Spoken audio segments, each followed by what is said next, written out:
Hi everyone. So today I'm looking at my research that I've been conducting, which is on horror and comedy and how they are actually much more similar than seen at the surface level.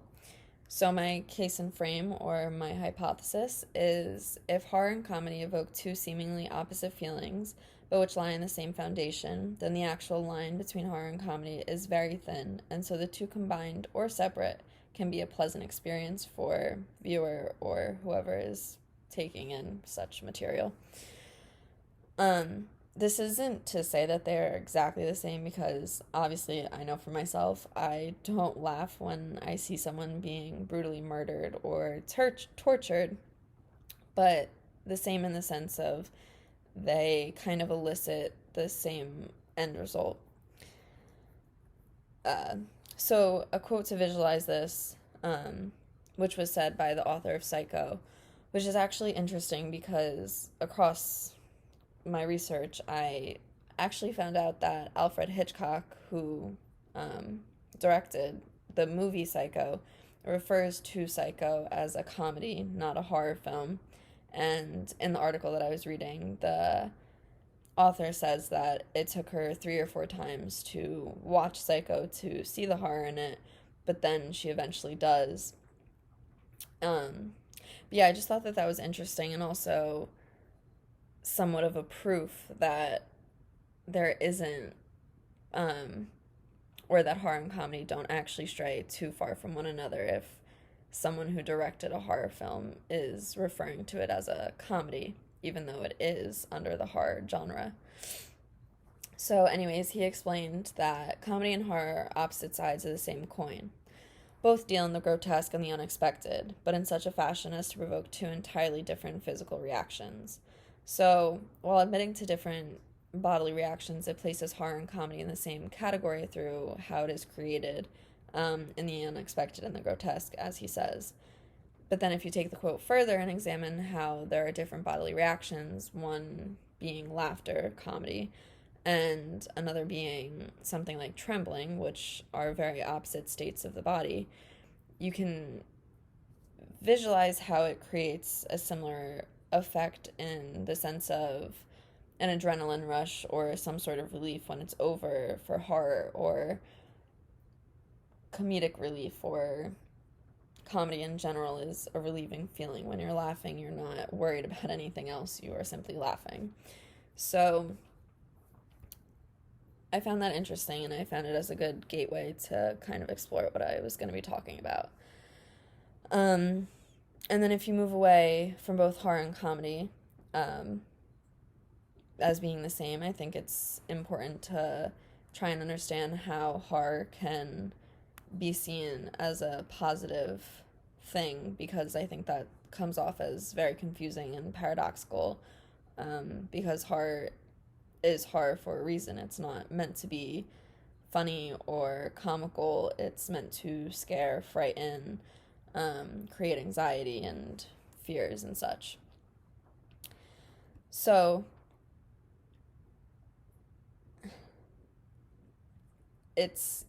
so it's a little different than comedy. It But across my research I actually found that there is a lot of agreement on the fact that horror and comedy are almost one and the same. Even in Freud's his writings about the uncanny, I don't remember the exact quote, but I do remember him saying something kind of along the same lines of there being such a thin line between the two, which is, again, just another tiny little bit of proof. Uh, and I thought about a few examples of how I can relay it so that it seems a little bit more understandable. And I thought about jump scares in horror films, which usually leave you anxiously awaiting it because you know it's going to come, but you don't know when. So you're sitting there, you kind of go into yourself, you might even close your eyes a little bit. And then the jump scare comes, and you do jump, and your heart rate increases, which might not happen for everyone, but it happens to me. And then once it's over, the sense of relief kind of washes over you. And not only is there a sense of relief, but there's also this adrenaline rush that comes with the increased heart rate and the tiny bit of fear that it evokes in you, and then it's gone. And I think that it's also a sense of like oh, I overcame it. Let's get through the rest of the movie, which is a sort of both comforting and then a sense of accomplishment type of feeling. Uh, and then I found a few articles in journals that support this. One of them saying, focusing on the feeling component of fear and disgust, the adrenaline rush, the tingles, and the queasiness, one can come to enjoy these aspects of the emotional experience, and such enjoyment can function to reinforce one's attraction to the kinds of things which generate them. So it does seem paradoxical at the surface, but it also makes sense. Another example would be something like roller coasters, which, when you think about it, well, this is definitely more of a personal analogy, but I love roller coasters. I love going on them, but they do scare me a little bit. And I still go. And then once I get off the roller coaster, I feel accomplished about myself, which is always a good feeling. I think everyone can relate to that. Or getting over a fear is an accomplishment in itself. And when I go on roller coasters, I kind of learn to enjoy, or I didn't really need to learn to enjoy it. I just simply enjoyed it. I did need to learn to enjoy the whole stomach dropping thing, but I think that's also part of it. You kind of enjoy all of the parts of it together, and then when it's put together and the end result is a good feeling, you continue to do it. It's kind of like a junkie addiction almost. And I think that can be said for horror too, when you love watching horror films because of the negative emotions it evokes, and then leaves you feeling kind of hyper, or again, that adrenaline rush. It's a good feeling. So um so the same thing happens with horror. It evokes a wave of fear and then a wave of relief and calm. So while horror is related to negative feelings, it's definitely not always a negative result. It could even be rewarding. um And then obviously it's easy to look at comedy and see how comedy is rewarding in itself or is a feel good thing. I mean, there's almost nothing better feeling than belly laughing with your friends or at a movie. I mean, that is subjective, but I'm gonna stick by it because I truly think that. Um,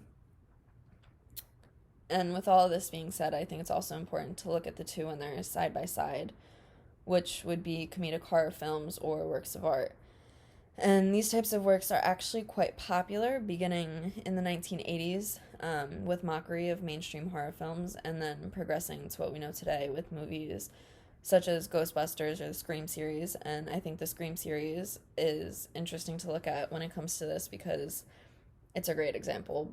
I loved it. I loved watching all of the movies as a kid because, for that reason, it was scary and you expected something scary, and then in turn you got something that made you laugh. There was this comedy aspect of it that kind of settles things down, and then you feel good watching that portion, and then it builds up again, and then it relaxes, and it's kind of these waves of excitement and so forth that do make it a positive experience, even though throughout the entire movie maybe you're not feeling a positive experience. You, at the end, you do.